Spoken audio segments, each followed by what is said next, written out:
स्वागत है आपका हिंदी स्टोरीज वर्स चैनल पर, जहां हर कहानी सच्चाई, डर के बीच की वो रेखा मिटा देती है जिसे हम पार नहीं करना चाहते।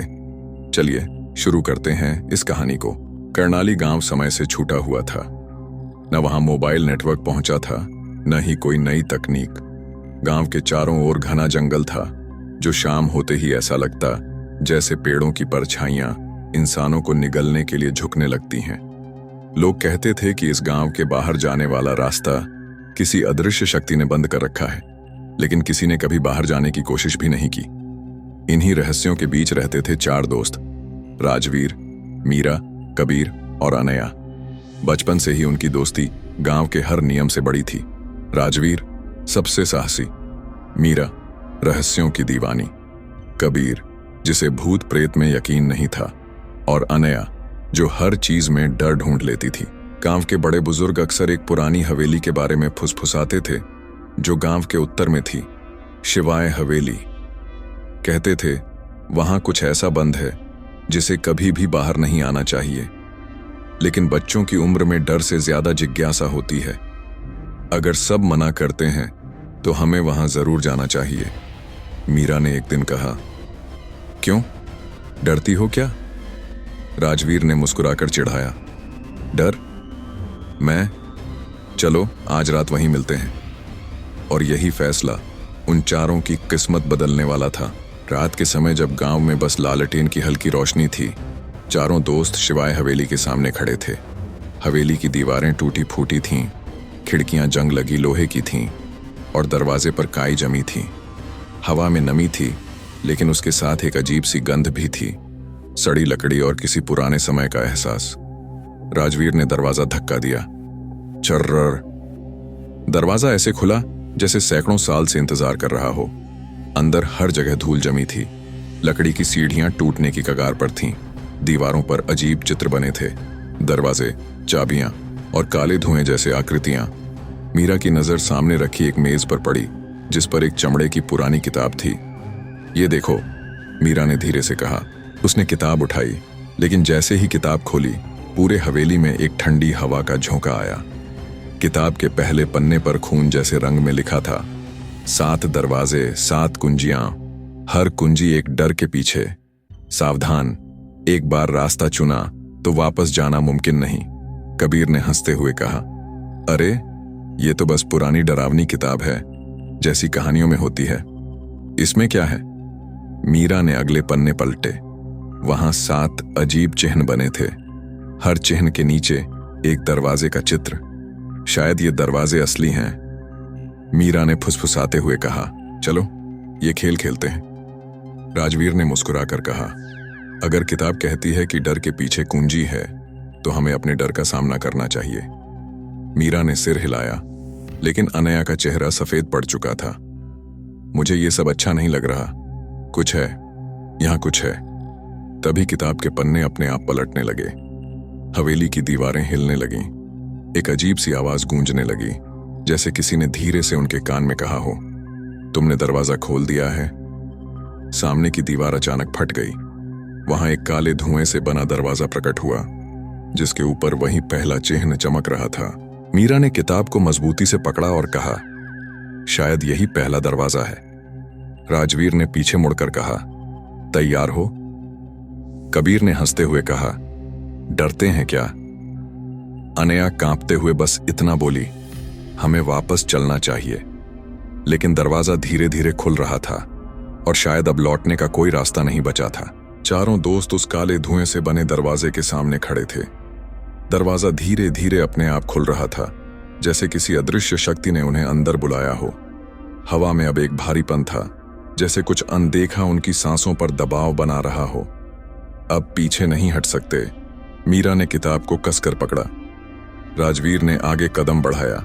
जैसे ही उसने दरवाजे के भीतर प्रवेश किया, चारों अचानक एक अलग ही जगह पहुंच गए। चारों ओर गहरी धुंध थी। जमीन पर पुरानी सूखी पत्तियां बिछी थीं और उनके पैरों के नीचे से चटकने की आवाज आ रही थी। आसमान कहीं दिख नहीं रहा था। लगता था जैसे वे किसी दूसरी दुनिया में आ गए हैं। ये कहाँ आ गए हम? अनया की आवाज कांप रही थी। मीरा ने किताब खोली। किताब का अगला पन्ना अब खुद ब खुद चमकने लगा। उसमें लिखा था, पहला दरवाजा, डर का बचपन।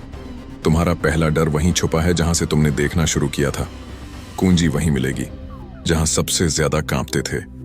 बचपन का डर, कबीर ने हैरानी से कहा। यह क्या मतलब हुआ? राजवीर ने धीरे से कहा। तुम सबको अपना बचपन का सबसे बड़ा डर याद है? मुझे ऊंचाई से डर लगता था, अनया बोली। मुझे बंद कमरों से, मीरा ने कहा। मुझे अकेलेपन से, कबीर बोला। थोड़ी देर चुप रहकर राजवीर की आंखों में हल्का सा अंधेरा छा गया। मुझे अपनी मां को खोने से डर लगता था। तभी चारों के चारों एक झटके से अलग अलग दिशाओं में खींचे चले गए, जैसे हर किसी को उसकी खुद की दुनिया में खींच लिया गया हो। मीरा खुद को एक अंधेरी बंद कोठरी में पाती है। दीवारें धीरे धीरे उसके पास आ रही थीं। सांस लेने में दिक्कत होने लगी थी। अचानक एक फुसफुसाहट सुनाई दी। तुम्हें यही डर था ना? अकेले, बंद कमरे में, हमेशा के लिए। मीरा दीवारों को धक्का देती है, मगर दीवारें और पास आ रही थीं। तभी किताब की एक हल्की रोशनी उसके पास चमकी और एक शब्द उभरा, सामना करो। मीरा ने आंखें बंद की, गहरी सांस ली और चिल्लाई, मैं डरती हूं, हां, लेकिन मैं भागूंगी नहीं। अचानक दीवारें रुक गईं। किताब की रोशनी और तेज हो गई। दीवार पर एक पुरानी चाबी टंगी थी। जैसे ही मीरा ने चाबी को छुआ, पूरा कमरा गायब हो गया और मीरा फिर उसी जगह लौट आई जहां से वे बिछड़े थे। दूसरी तरफ अनया खुद को एक लंबी सीढ़ी के किनारे पाती है, जो कहीं आकाश की ऊंचाई तक जाती थी। नीचे झांकते ही उसकी रूह कांप उठी। उसके कानों में आवाज गूंजती है, गिर जाओगी, हमेशा के लिए गिरती रहोगी।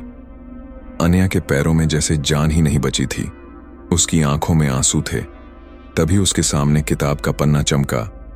अगर डर से भागोगी तो हमेशा गिरती रहोगी, अगर सामना करोगी तो उड़ सकती हो। अनया ने कांपते हुए सीढ़ियों पर चढ़ना शुरू किया। हर कदम पर ऐसा लगा जैसे गिर जाएगी, लेकिन उसने हिम्मत नहीं छोड़ी। जैसे ही वह आखिरी सीढ़ी पर पहुंची, वहां एक चाबी हवा में तैर रही थी। उसने चाबी को पकड़ा और वो फिर मीरा के पास आ पहुंची। कबीर खुद को एक सुनसान मैदान में पाता है। चारों ओर सन्नाटा था। मुझे अकेलेपन से डर नहीं लगता, कबीर चिल्लाया, लेकिन उसकी ही आवाज लौटकर नहीं आई। तभी उसके चारों ओर अंधेरे से बनी परछाइयां उभरने लगीं। तुमने तो कभी अपने डर को स्वीकार ही नहीं किया, वो आवाजें गूंजने लगीं। किताब चमकी। जिसे स्वीकार करोगे वो तुम्हारा डर नहीं रहेगा, कबीर ने धीरे से कहा। हां, मुझे अकेले रहने से डर लगता है। मैं अपने दोस्तों को खोना नहीं चाहता। तभी मैदान में हल्की रोशनी हुई। दूर एक चाबी जमीन में चमक रही थी। कबीर ने दौड़कर चाबी उठाई और वो भी बाकी दोनों के पास पहुंच गया। तीनों ने इधर उधर देखा। राजवीर कहां है? तीनों के दिल तेजी से धड़कने लगे। क्या राजवीर अपने डर का सामना कर पाएगा? क्या वो भी अपनी कुंजी हासिल कर पाएगा? अभी एक और दरवाजा बाकी था, और शायद सबसे खतरनाक भी। मीरा, कबीर और अनया तीनों एक एक कुंजी लेकर खड़े थे, लेकिन राजवीर अब तक नहीं लौटा था। हवा में अब भी वह भारीपन था, जैसे कोई अनदेखी शक्ति उन्हें देख रही हो। इतनी देर हो गई, राजवीर क्यों नहीं आया? मीरा ने घबराते हुए कहा। कहीं। अनया की आवाज रुक गई। वह सोच भी नहीं पा रही थी कि राजवीर के साथ कुछ बुरा हो सकता है। तभी किताब का अगला पन्ना अपने आप खुला। उस पर खून जैसे रंग में लिखा था, अधूरी परछाइयां कभी नहीं लौटती, कभी नहीं भूलती। तीनों के दिल जैसे एक साथ डूब गए। इसका क्या मतलब है? कबीर ने जल्दी से कहा। शायद राजवीर अपने डर में फंस गया है। मीरा की आंखें नम हो गईं। उधर राजवीर अपने डर के बीच फंसा हुआ था। वो खड़ा था अपने बचपन के कमरे में। कमरा टूटा फूटा था। दीवारों पर दरारें थीं। हर जगह धूल जमी थी। कमरे की दीवारों पर किसी बच्चे के बनाए हुए चित्र बने थे। एक औरत की तस्वीरें, जिनके चेहरे अस्पष्ट थे, जैसे कोई उन्हें मिटा देना चाहता हो। राजवीर ने कांपते हुए फुसफुसाया, मां। तभी दीवारों की दरारों में से एक परछाई निकली। वो परछाई धीरे धीरे एक औरत का रूप ले रही थी, मगर चेहरा अब भी धुंधला था। तुमने मुझे छोड़ दिया था। राजवीर की आंखों से आंसू बहने लगे। परछाई की आवाज गूंजने लगी, या मैंने तुम्हें छोड़ दिया? राजवीर घबरा गया। बचपन में उसकी मां अचानक गायब हो गई थी और किसी ने नहीं बताया कि वो कहां गई। राजवीर ने खुद को यही समझाया कि उसकी मां उसे छोड़कर चली गई थी, मगर अब वो परछाई उसके सामने थी। तुम्हें मुझसे डर लगता है क्योंकि तुमने कभी सच्चाई देखी ही नहीं। परछाई आगे बढ़ने लगी, कमरे की दीवारें हिलने लगीं, छत से धूल गिरने लगी। राजवीर पीछे हटता रहा। तभी किताब की हल्की सी रोशनी उसके सामने चमकी। उस पर लिखा था, तुम्हें खुद को माफ करना होगा। राजवीर रुक गया। उसकी सांसें तेज हो चुकी थीं। उसने फुसफुसाते हुए कहा, मां, शायद तुम मुझे छोड़कर नहीं गई। शायद मैं ही कभी सच्चाई का सामना नहीं कर पाया। मुझे माफ करना। जैसे ही उसने ये कहा, परछाई धीरे धीरे रोशनी में बदलने लगी। कमरे की दीवारें टूट गईं और चारों ओर चमकदार धुंध फैल गई। परछाई के हाथ में एक चाबी थी। उसने चाबी राजवीर की तरफ बढ़ाई। मेरा डर अब मेरा नहीं है। राजवीर ने चाबी पकड़ी। अगले ही पल वो मीरा, कबीर और अनया के पास लौट आया। तीनों ने राहत की सांस ली। तू ठीक है? मीरा ने जल्दी से पूछा। हाँ, लेकिन अगला दरवाजा और भी खतरनाक होगा। तभी किताब फिर से चमकी। अगला दरवाजा सामने प्रकट हो गया। इस बार वो दरवाजा लोहे का था। उस पर जंजीरें लिपटी थीं और दरवाजे के बीच में तीसरा चिन्ह चमक रहा था। किताब में लिखा था, तीसरा दरवाजा, सच्चाई का फंदा, जहां तुम खुद से भाग नहीं सकते। कबीर ने दरवाजे को देखा और कहा, शायद अब ये खेल और खतरनाक होने वाला है। मीरा ने गहरी सांस ली। हमें रुकना नहीं है, अब हम पीछे नहीं जा सकते। चारों दोस्तों ने एक दूसरे का हाथ थामा और धीरे धीरे तीसरे दरवाजे की ओर बढ़ने लगे। काले धुएं की लहर फिर से दरवाजे से निकलने लगी थी और इस बार शायद कोई उनका इंतजार कर रहा था। तीसरा दरवाजा उनके सामने खड़ा था, लोहे का भारी दरवाजा जिसके चारों ओर मोटी जंजीरें लिपटी थीं।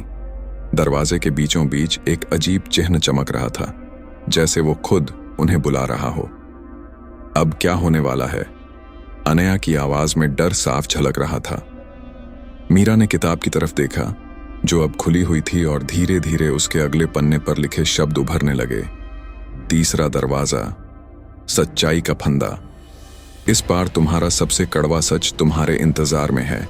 जो भागेगा वो खो जाएगा, जो सामना करेगा वो कुंजी पाएगा। हम भागेंगे नहीं, राजवीर ने दृढ़ स्वर में कहा।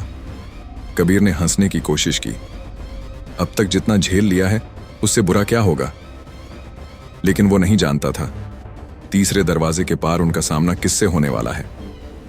राजवीर ने धीरे से दरवाजे की जंजीर छुई। जंजीरें अपने आप खुलने लगीं। दरवाजा धीरे धीरे चर्र चर्र की आवाज के साथ खुला। एक तेज हवा का झोंका आया और चारों अंधेरे में खिंच गए। अगले ही पल वे चारों खुद को अलग अलग जगहों पर पाए। लेकिन इस बार कुछ अजीब था। चारों ने खुद को अपने अपने घरों में देखा, मगर एक अजीब गलत सा एहसास उनके दिल में चुभ रहा था। मीरा का सच। मीरा खुद को अपने कमरे में देखती है। सामने उसकी मां बैठी है, मुस्कुरा रही है। मीरा, तुम मुझसे दूर क्यों हो गई? मां ने कहा। मीरा चौंक गई। मां, तुम तो... मैं तो कब से तुम्हारे साथ ही हूं, बस तुमने मुझे देखना छोड़ दिया। मीरा धीरे धीरे समझने लगी, ये उसकी मां नहीं थी, ये उसकी अकेलेपन की कल्पना थी जो इतने सालों से उसके साथ थी। दीवार पर किताब चमकी। तुम सच से भाग रही हो। मीरा ने आंखें बंद कर लीं। मैं मानती हूं कि मां अब नहीं है, लेकिन मैं खुद को इसके लिए ताउम्र दोषी नहीं ठहरा सकती। तभी कमरे की दीवारें टूट गईं और हवा में तैरती एक कुंजी सामने आ गई। कबीर का सच। कबीर खुद को अपने पिता के साथ देखता है, वही पिता जिनसे वो सालों से नाराज था। तुमने मुझे कभी समझा ही नहीं, कबीर चिल्लाया। तुम खुद कभी समझना नहीं चाहते थे, पिता की परछाई जवाब देती है। कबीर ने हमेशा अपने गुस्से के पीछे अपनी कमजोरी छिपाई थी। वो सच से भागता रहा, यह मानने से कि वो खुद भी गलत था। किताब चमकी। अपने आप को माफ कर दो, कबीर ने धीरे से कहा। मैंने भी गलतियां की हैं, मुझे माफ करना। तभी उसके सामने एक कुंजी चमक उठी। अनया का सच। अनया खुद को अपने स्कूल के पुराने मैदान में देखती है। वहां बच्चे उसे घेर कर चिढ़ा रहे हैं। तू डरपोक है, तू कभी कुछ कर ही नहीं सकती। ये वही शब्द थे जिन्होंने अनया का आत्मविश्वास तोड़ दिया था। वो आज भी खुद को डरपोक मानती थी। किताब चमकी। डर से लड़ो, वरना हमेशा बंधी रहोगी। अनया ने आंखें बंद की। मैं डरपोक नहीं हूं, मैं अपने डर से बड़ी हूं। तभी बच्चे गायब हो गए और कुंजी उसके सामने आ गई। राजवीर का सच। राजवीर खुद को अपने बचपन के आंगन में खड़ा देखता है। सामने उसकी मां खड़ी है। तुम अब भी खुद को दोष देते हो? मां ने पूछा। मैंने तुम्हें खो दिया था, मैं तुम्हें बचा सकता था। तुम बस एक बच्चा थे राजवीर। किताब में लिखा था तुम्हें खुद को आजाद करना होगा। राजवीर ने आंसुओं के बीच मुस्कुराते हुए कहा, मां, मैं अब खुद को माफ करता हूं। तभी हवा में उसकी कुंजी तैरती हुई उसके हाथ में आ गई। फिर चारों एक जगह लौट आए। तुम सब ठीक हो? मीरा ने पूछा। हमने अपने सच का सामना किया, कबीर ने कहा, और अब हमारे पास 4 कुंजियां हैं। राजवीर ने दिखाया। तभी किताब फिर से चमकी और अगले पन्ने पर लिखा उभरा, चौथा दरवाजा, भूली हुई आत्माएं। अगली बार तुम्हें कोई और रास्ता दिखाएगा, लेकिन क्या वो सच में तुम्हारा मित्र होगा? सामने चौथा दरवाजा प्रकट हुआ, लकड़ी का दरवाजा, जिसकी दरारों में से हरे रंग की रोशनी झांक रही थी। अब कौन हमारा इंतजार कर रहा है? अनया ने फुसफुसाया। राजवीर ने मुस्कुराते हुए कहा, चलो चलकर पता लगाते हैं। और चारों चौथे दरवाजे की ओर बढ़ गए, जहां शायद उनकी सबसे अजीब मुलाकात होने वाली थी। चारों दोस्तों के सामने अब चौथा दरवाजा खड़ा था, पुरानी सड़ी हुई लकड़ी का दरवाजा, जिसकी दरारों से हरे रंग की रहस्यमय रोशनी छनकर बाहर आ रही थी। दरवाजे के पास जाते ही एक अजीब सी फुसफुसाहट सुनाई देने लगी। ऐसा लग रहा था जैसे कई आवाजें एक साथ कुछ कह रही हों, मगर कोई भी साफ सुनाई नहीं दे रही थी। मीरा ने किताब को खोला। अगला पन्ना अपने आप चमका। चौथा दरवाजा, भूली हुई आत्माएं। तुम जिस रास्ते से गुजरोगे वहां तुम्हें कोई राह दिखाएगा, लेकिन क्या वह सच में तुम्हें बचाना चाहता है? कबीर ने संदेह से कहा, इस बार कोई हमारी मदद करेगा या हमें भटकाएगा? राजवीर ने दरवाजे को खोला। जैसे ही दरवाजा खुला, चारों एक घने हरे जंगल में पहुंच गए। यह जंगल सामान्य नहीं था। पेड़ों की शाखाएं अजीब तरीके से मुड़ी हुई थीं, जैसे किसी ने उन्हें तोड़ मरोड़ कर सजाया हो। हर पत्ते पर नमी थी और हवा में मीठी लेकिन अजीब गंध थी। ये जगह मुझे बिल्कुल अच्छी नहीं लग रही, अनया ने धीमे से कहा। तभी एक हल्की सी परछाई उनके सामने प्रकट हुई। वो एक छोटा बच्चा था, जिसकी आंखें खाली थीं, जैसे वो किसी दूसरी दुनिया से आया हो। तुम लोग रास्ता ढूंढ रहे हो? बच्चे ने पूछा। तीनों चौंक गए। मीरा ने धीरे से कहा, तुम कौन हो? मेरा नाम आरव है, मैं यहां बहुत सालों से फंसा हूं। उसकी आवाज में गहराई थी, जैसे वो कोई रहस्य जानता हो। तुम जानते हो अगला दरवाजा कहां है? कबीर ने जल्दी से पूछा। हां, आरव ने मुस्कुराकर कहा, लेकिन तुम्हें मेरी मदद करनी होगी। कैसी मदद? राजवीर ने पूछा। मुझे मेरे दोस्त ढूंढने हैं, वो भी इस जंगल में फंसे हुए हैं। जब तक तुम मुझे उनके पास नहीं ले जाओगे, मैं तुम्हें रास्ता नहीं दिखा सकता। तीनों एक दूसरे की तरफ देखने लगे। मीरा ने धीरे से कहा, शायद हमारे पास कोई और रास्ता नहीं है। राजवीर ने सिर हिलाया। ठीक है, हम तुम्हारे दोस्तों को ढूंढते हैं। आरव की मुस्कान गहरी होती गई। ध्यान रखना, इस जंगल में जो दिखता है वो हमेशा सच नहीं होता। चारों दोस्त जंगल में अलग अलग दिशाओं में बढ़े। रास्ते में पेड़ों की टहनियां खुद ब खुद हिलती थीं, जैसे कोई उन्हें देख रहा हो। कबीर का सामना। कबीर एक छोटे झील के पास पहुंचा। झील के किनारे एक और बच्चा बैठा था। तुम आरव के दोस्त हो? कबीर ने पूछा। तुमने बहुत देर कर दी, वो बच्चा बोला। तभी झील का पानी काला हो गया और बच्चे की आंखों से खून बहने लगा। उसकी परछाई बढ़ने लगी और अचानक वो एक भयानक परछाई में बदल गया। कबीर भागने लगा, लेकिन तभी किताब चमकी। अगर डर से भागोगे तो भटक जाओगे। कबीर रुक गया। उसने हिम्मत से कहा, तू सच्चा नहीं है। परछाई हंसी और झील में समा गई। अनया का सामना। अनया एक पेड़ के पास पहुंची, जहां एक बच्चा शाखा पर झूल रहा था। तुम्हें बचाना है? अनया ने पूछा। अगर तुम मुझे बचाओगी तो शायद तुम खुद फंस जाओगी। पेड़ की शाखाएं अनया की ओर लपकने लगीं, लेकिन अनया ने डरने के बजाय पेड़ की तरफ बढ़कर चिल्लाया, मुझे डर नहीं लगता। तभी पेड़ की शाखाएं शांत हो गईं और बच्चा मुस्कुराते हुए गायब हो गया। मीरा का सामना। मीरा एक खुली जगह में पहुंची, जहां एक बच्चा बार बार खुद से बातें कर रहा था। मुझे याद नहीं आ रहा, मैं कौन हूं? मीरा ने किताब से देखा।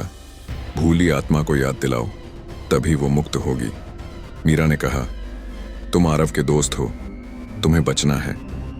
बच्चा धीरे धीरे मुस्कुराया और हवा में गायब हो गया। वहां एक चाबी तैर रही थी, जिसे मीरा ने उठा लिया। राजवीर का सामना। राजवीर एक सुनसान झोपड़ी के पास पहुंचा। अंदर एक बच्चा बैठा था, लेकिन जब राजवीर ने उसकी तरफ देखा तो बच्चा बिल्कुल राजवीर जैसा दिखता था। तू कौन है? राजवीर ने पूछा। मैं वही हूं जो तुमने छोड़ दिया था। तुम्हारी पुरानी यादें, तुम्हारे झूठ। तभी झोपड़ी जलने लगी। राजवीर के सामने किताब चमकी। अपने ही भ्रम को तोड़ो। राजवीर ने आग में कूदते हुए कहा, तू मेरा हिस्सा नहीं है। तभी झोपड़ी और वह परछाई गायब हो गई। उसके हाथ में एक चाबी आ गई। चारों फिर मिले। चारों दोस्त वापस आरव के पास लौटे। हमने तुम्हारे दोस्तों को देखा, मीरा ने कहा। आरव ने मुस्कुराते हुए कहा, तुम्हें क्या लगा? मैं कौन हूं? तभी उसकी आंखें काली हो गईं और वो धीरे धीरे धुएं में बदलने लगा। मैं भी उन्हीं में से था जिनसे तुम भागते रहे। आरव गायब हो गया, मगर किताब में अगला पन्ना खुला। तुमने चौथी कुंजी पाई है। अब अगला दरवाजा तुम्हें वहां ले जाएगा जहां समय ठहर जाता है। सामने 5वां दरवाजा प्रकट हुआ, कांच का दरवाजा, जिसके अंदर एक पूरी अलग दुनिया झलक रही थी। अब और पीछे नहीं जाना, कबीर ने कहा। चलो, राजवीर ने कहा, और चारों 5वें दरवाजे की तरफ बढ़ गए। चारों दोस्तों के सामने अब 5वां दरवाजा खड़ा था, कांच से बना, बिल्कुल पारदर्शी, लेकिन उसके अंदर कुछ बहुत अजीब दिख रहा था, जैसे किसी दूसरी दुनिया का प्रतिबिंब हो जो उन्हें खींच रहा हो। दरवाजे के अंदर झांकने पर उन्होंने देखा कि वहां समय जैसे रुक गया हो, हर चीज स्थिर, हर चीज जमी हुई। मीरा ने किताब खोली। अगला पन्ना खुद ब खुद चमकने लगा। 5वां दरवाजा, समय का कैदी। यहां सब कुछ रुका हुआ है, लेकिन तुम्हें चलना होगा। अगर तुम रुक गए, तुम भी यहीं रह जाओगे। कबीर ने चौंक कर कहा, मतलब अगर हम रुक गए तो हम फंस जाएंगे? राजवीर ने गंभीरता से कहा, हमें खुद को चलते रहना होगा, चाहे कुछ भी हो जाए। मीरा ने दरवाजा खोला। जैसे ही चारों अंदर गए, उन्होंने देखा कि ये एक विशाल चमकता हुआ हॉल था, जिसमें सैकड़ों घड़ियां हवा में तैर रही थीं। कुछ घड़ियां उल्टी दिशा में चल रही थीं, कुछ बंद थीं और कुछ इतनी तेज चल रही थीं कि उनके कांटे जलते हुए लग रहे थे। ये जगह बहुत अजीब है, अनया ने धीरे से कहा। तभी किताब का नया पन्ना उभरा। यहां समय की रफ्तार तुमसे अलग है। जो रुक गया वो खो गया, जो आगे बढ़ा वही बचेगा। चारों ने आगे बढ़ना शुरू किया। तभी उन्होंने देखा, जमीन पर कई लोग जमे हुए खड़े थे, जैसे समय उनके लिए थम गया हो। उनके चेहरे डर से भरे थे। ऐसा लग रहा था जैसे वो भागते भागते यहीं ठहर गए हों।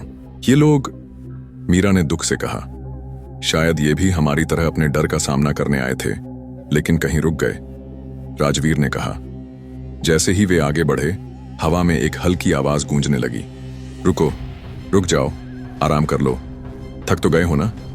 यह आवाज नर्म थी, मीठी थी, लेकिन उसमें कुछ बहुत खतरनाक छिपा था। तभी उनके सामने एक बड़ी सी घड़ी प्रकट हुई, जिसका कांटा बहुत धीरे चल रहा था। उस घड़ी के सामने एक अजीब सी महिला खड़ी थी। उसके चेहरे पर समय की दरारें थीं, जैसे उसका चेहरा भी घड़ी की तरह टूट रहा हो। तुम बहुत दूर आ गए हो, उसने मुस्कुराते हुए कहा। तुम कौन हो? कबीर ने पूछा। मैं समय की रखवाली करती हूं। यहां जो थकता है वो मेरा हो जाता है। हम नहीं रुकेंगे, राजवीर ने कहा। तुम्हें रुकना ही होगा। ये दुनिया चलती नहीं है। तुम जितना चलोगे, समय उतना भारी हो जाएगा। तुम्हारे कदम धीरे हो जाएंगे, तुम्हारी सांसें भारी हो जाएंगी, तुम्हारा शरीर खुद रुकना चाहेगा। तभी उनके पैरों में भारीपन आने लगा। ऐसा लग रहा था जैसे उनके जूते पत्थर के हो गए हों। हर कदम अब जैसे 100 कदम के बराबर लग रहा था। मुझे बहुत थकान हो रही है, अनया ने कहा। नहीं, याद करो किताब ने क्या कहा था, जो रुक गया वो खो गया, मीरा ने चिल्लाया। तुम थक चुके हो, वो महिला फुसफुसाई। बस एक पल रुक जाओ, बस एक पल। तभी मीरा ने अपनी किताब को जोर से खोला। किताब में चमकते अक्षर उभरे। आंखें बंद करो, खुद को वहां देखो जहां तुम पहुंचना चाहते हो। शरीर भले भारी हो, लेकिन इरादा तेज होना चाहिए। आंखें बंद करो, मीरा ने सबको कहा। चारों ने अपनी आंखें बंद की और खुद को दरवाजे के पार देखना शुरू किया। हमें रुकना नहीं है, हमें रुकना नहीं है, वे बार बार दोहराते रहे। महिला गुस्से में चिल्लाई, तुम मेरे नियम तोड़ रहे हो।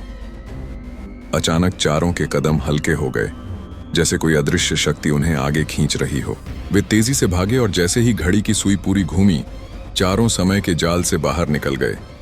महिला चीखती रह गई, तुम बच नहीं पाओगे। जैसे ही वे बाहर आए, किताब का अगला पन्ना खुला। तुमने 5वीं कुंजी पाली है, अब अगला दरवाजा तुम्हें अंधेरे के बीच अकेला छोड़ देगा। छठा दरवाजा, अंतिम डर। सामने छठा दरवाजा प्रकट हुआ, पूरी तरह काला। उस पर कोई निशान नहीं, कोई आवाज नहीं। अब शायद हम सबको अलग कर दिया जाएगा, राजवीर ने कहा। तैयार हो? मीरा ने पूछा।